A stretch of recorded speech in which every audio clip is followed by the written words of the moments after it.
We're athletic trainers, and this is AT's Chat.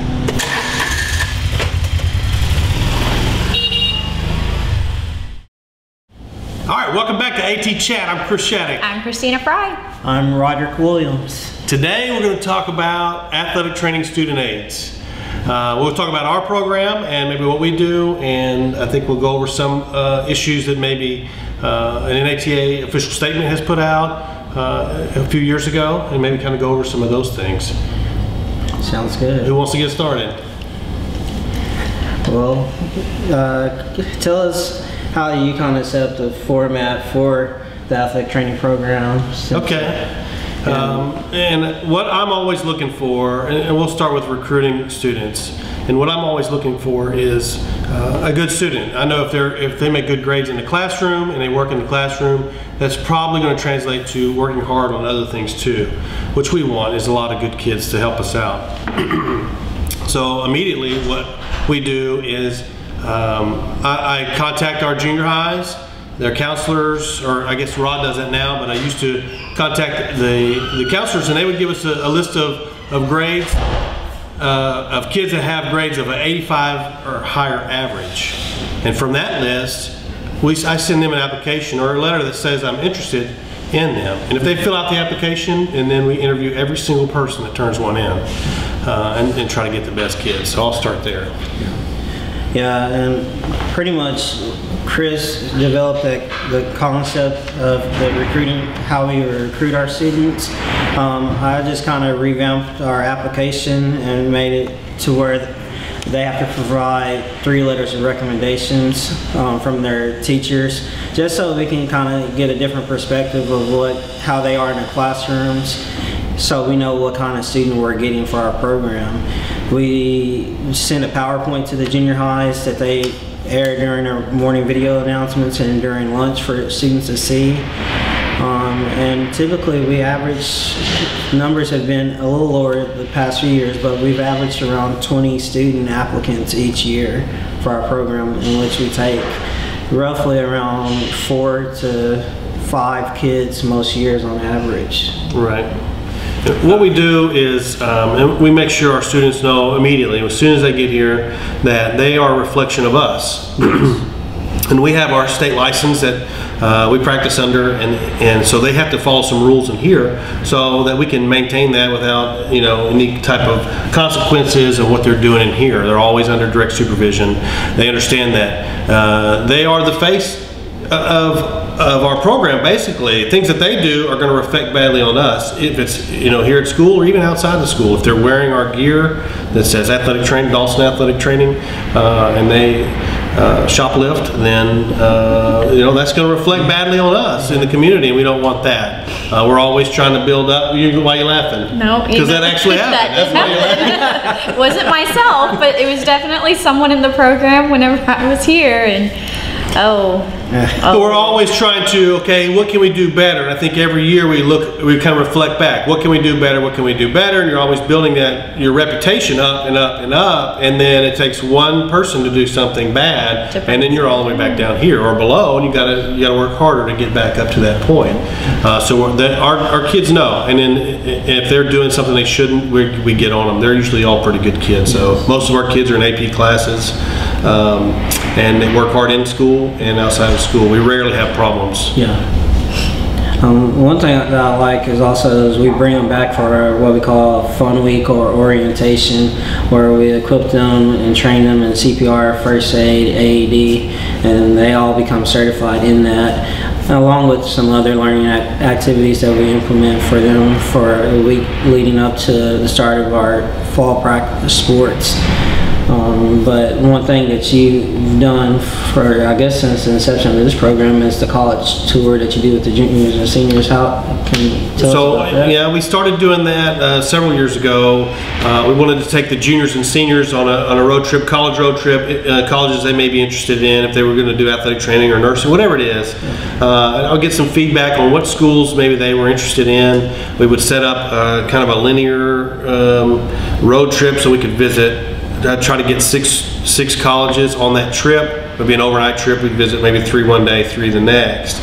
And through that, actually, a lot of our kids have gone on to do athletic training in college, and a lot of times at the schools that they visited that year, including Christina's year. She may want to tell you about that story. Yeah. We went to the San Antonio area, and we were touring my alma mater, Texas Lutheran University.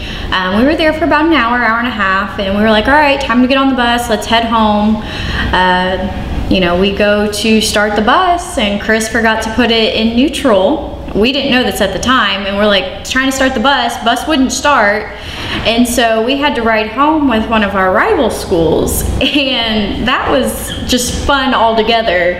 But I definitely believe if I hadn't been if we weren't stuck at that school for an extra 2 hours, I probably wouldn't have ended up there. So, you know, Chris forgetting to put the bus in neutral whenever we parked it might have definitely benefited. Well, you were very lucky when that happened. I mean, everything happens for a reason. So TLU's lucky that the bus Yep, TLU. Yeah, right. So by visiting these colleges, a lot of our kids, I think we took them 1 year down to A&M Corpus Christi. 3 of them ended up going to school there and getting into the athletic training program there. So that's, I mean, I think it's beneficial for them, especially if they want to continue this or they want to see a school. So juniors and seniors, we make every other year do a trip. Okay. What would be some strategies for startup programs? So here in Texas, I'm sure it's the same throughout the country. We have a lot of new high schools popping up each year because of just population growth. So what would be some strategies for programs that don't really have any resources or materials to build a student program?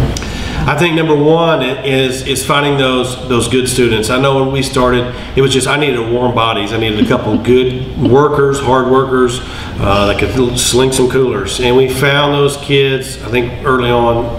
But after that, I always knew that I needed good kids to make good grades. I don't have to worry about they're going to represent us well.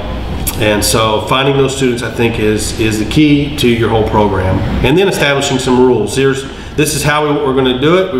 This is a set guidelines I want you to follow. If you don't follow this, then you're in trouble. And I think early on, I was more hard on our students, and then I had children, and that kind of softened me up a little bit. Yes. But every now and then they do get yelled at if they're messing up as a whole, or a few kids keep doing the same mistakes or something, and they'll get talked to. Yeah. But we do follow those rules. Those are the guidelines you have to follow. If not, if you don't like it, then you can leave. I'd rather have good kids here than have quantity. And I think what helps us in our program out is that after we do that learning in the morning, then we'll go do something fun in the afternoon. We take them to main event, or take them to go bowling, or whatever it is. We've done a lot of different activities, and just that team bonding.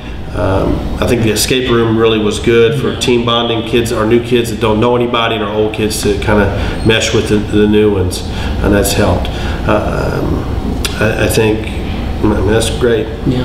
I mean, overall, we've had good kids. They don't always get along, but they know they have to work. They have to work together, even if they don't get along. Yeah. Another thing I would suggest is, I mean, you have peers throughout this profession, and you're going to see programs that you're like, well, that's a well-established program. So communicate with them, talk to them, find out what they do, find out kind of what their policies and procedures are for their programs. And not saying you have to copycat it, but take some notes from them and implement that for your program, and always be up to going back and revising your policies and what works and what didn't work, and restructuring it to just continue growing your program too. Yeah. I think moving on to maybe what our students, how they help us in here, and I know that there's if you don't know, there's a secondary school athletic training student aid official statement out by the NATA. It's been out for a few years on what basically you should be doing, what the guidelines are, and basically I think that boils down to as they cannot act independently. Yes.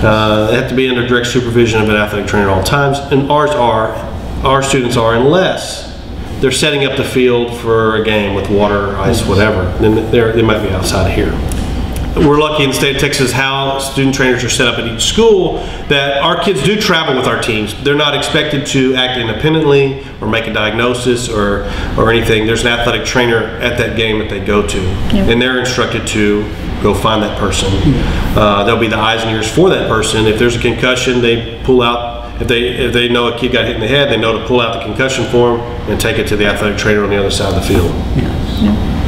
And then in those instances, with us being a suburb of Houston, HISD doesn't have campus-based athletic trainers at most of their campuses. So in the past, I know that you've traveled with the sub-varsities to provide coverage when there were games where you knew there would not be supervised coverage. Yeah, right. Yeah. Even if, at some, God forbid, there's some time where maybe the athletic trainer at the other school's not there. The coaches know that they're the decision makers in that. They're trumping the kid. They're not going to ask the quick kid if what they think the injury is. The coach is going to make that determination. Because I know a lot of times we get into the perception base and always advocating for our profession. So we want to make sure that we are putting a good perception out, and by utilizing your kids to do what we call the grunt work, but also offering them a platform and opportunity to be educated about this profession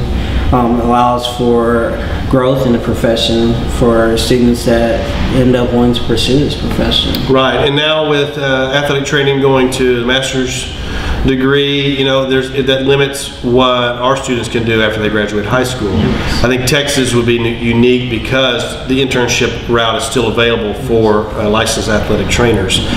So that changes what we do. Like when we travel with the kids to colleges, now maybe we want to visit more schools that are curriculum based, that are more internship for the state of Texas, and that way they can pursue that as an undergrad, and then if they want to get their BOC certification, they'll go to a school there.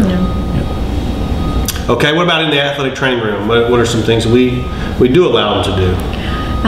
So at the beginning of each year during our fun week, we instruct them how to do certain basic exercises. So the basic 4 ankle exercises: TheraBand, BAPS board, Pro Stretch. They'll assist us in getting the kids the right color TheraBand, setting up the BAPS board for them, and kind of going through.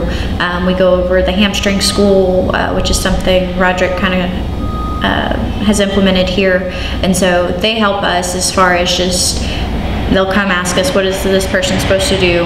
And then they'll help show them, especially if we're busy, doing a concussion test or working with someone else. They help us kind of go through that. Yeah, and they help us set up our rehab. If we're doing rehab with an athlete, they'll help set up the rehab equipment and make sure that it's laid out so that we can jump right in, especially when we're dealing with athlete attendance, typically around 20 to 30 students at any given time, depending on the time of the year or season. So they're really good with being our eyes and ears in that regard, but also helping with basic first aid, and minor taping as far as wrist taping throughout the day. Right. One other thing they do is documentation, help us with documentation as a student comes in. We're evaluating that injury, and then they're putting that person in the computer for us. If we've set them up on exercise, they click that box on our software. We're also preceptors for University of Houston, so we do have athletic training students from their program, and we treat them a little differently. We do treat those students as professionals. We want our students and our student athletes to treat those athletic training students as professionals. But they're always, just like our high school students, they're always under direct supervision. We're required to be there, but differently. What do they get to do different?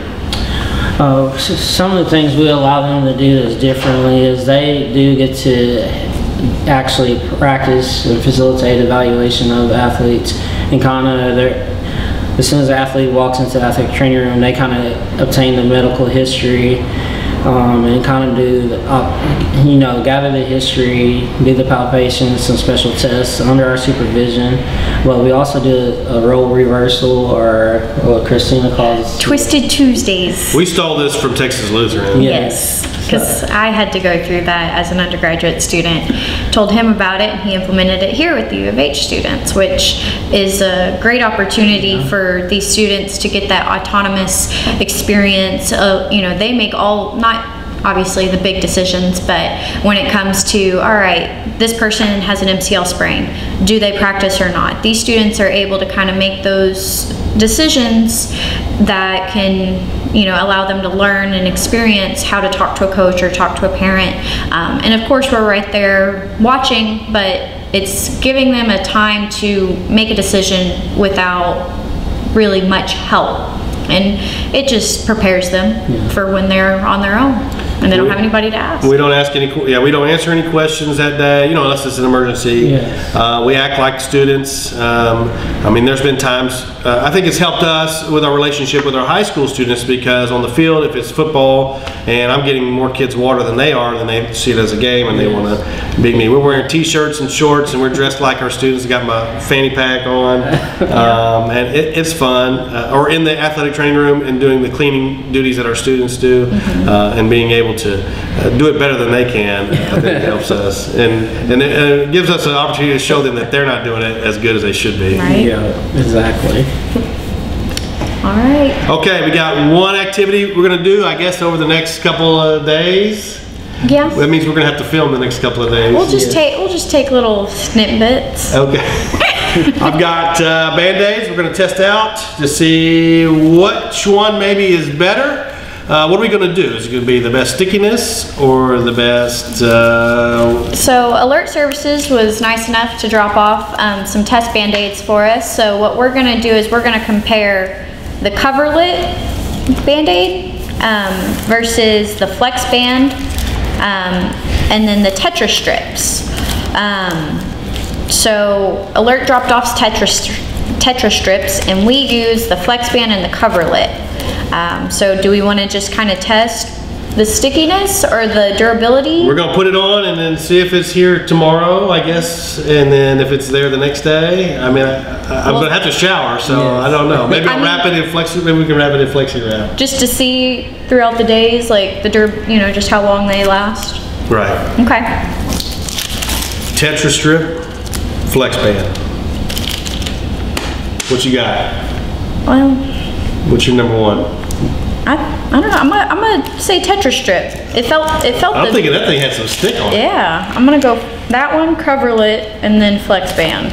I'm going Flex Band, Tetra, then Coverlet. I'm going Coverlet last. I went Flex Band last. This is Flex Band is your number one. Flex Band is my number one. All right. All right. So we'll add on what we think. We'll see you next time on AT Chat.